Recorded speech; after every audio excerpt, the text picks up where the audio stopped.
समस्त पृथ्वी पर एक ही भाषा और एक ही बोली थी। पूर्व में यात्रा करते समय लोग शिनआर देश के एक मैदान में पहुंचे और वहां बस गए। उन्होंने एक दूसरे से कहा, आओ हम ईंटें बनाकर आग में पकाएं। वे पत्थर के लिए ईंट और गारे के लिए डामर काम में लाते थे। फिर वे बोले, आओ हम अपने लिए एक शहर बना लें और एक ऐसी मीनार जिसका शिखर स्वर्ग तक पहुँचे।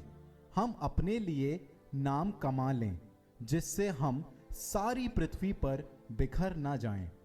तब ईश्वर उतरकर वो शहर और वो मीनार देखने आया जिन्हें मनुष्य बना रहे थे, और उसने कहा, वे सब एक ही राष्ट्र हैं और एक ही भाषा बोलते हैं।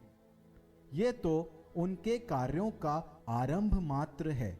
आगे चलकर वे जो कुछ भी करना चाहेंगे वह उनके लिए असंभव नहीं होगा।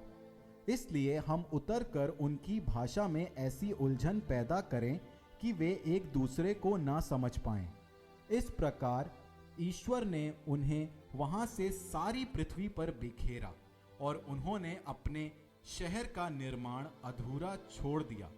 उस शहर का नाम बाबुल रखा गया क्योंकि ईश्वर ने वहां पृथ्वी भर की भाषा में उलझन पैदा की और वहां से मनुष्यों को सारी पृथ्वी पर बिखेर दिया। सेम की वंशावली इस प्रकार है। सेम 100 वर्ष का था जब उसे जल प्रलय के 2 वर्ष बाद अरफक्षद नामक एक पुत्र हुआ।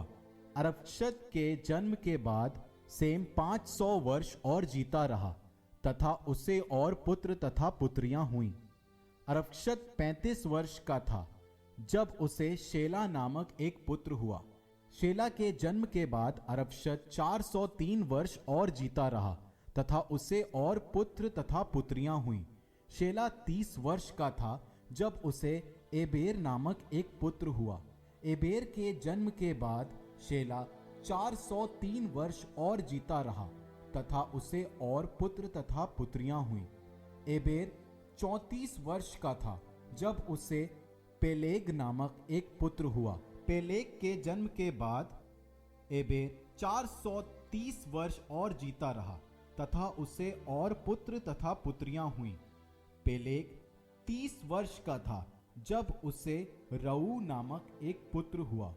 रऊ के जन्म के बाद पेलेग 209 वर्ष और जीता रहा तथा उसे और पुत्र तथा पुत्रियां हुईं। रऊ 32 वर्ष का था जब उसे सरूग नामक एक पुत्र हुआ। सरूग के जन्म के बाद रऊ 207 वर्ष और जीता रहा तथा उसे और पुत्र तथा पुत्रियां हुईं। सरूग 30 वर्ष का था जब उसे नाहोर नामक एक पुत्र हुआ। नाहोर के जन्म के बाद सरूग 200 वर्ष और जीता रहा तथा उसे और पुत्र तथा पुत्रियां हुईं। नाहोर 29 वर्ष का था जब उसे तेरा नामक एक पुत्र हुआ। तेरा के जन्म के बाद नाहोर 119 वर्ष और जीता रहा तथा उसे और पुत्र तथा पुत्रियां हुईं।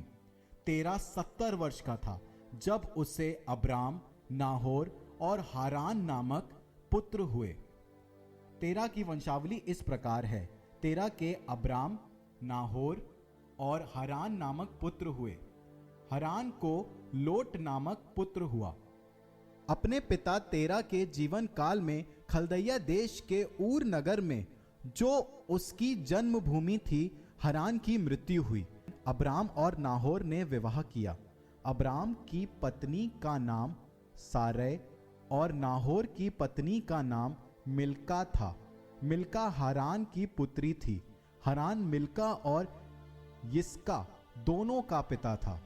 सारै बांझ थी, उसके कोई संतति नहीं थी।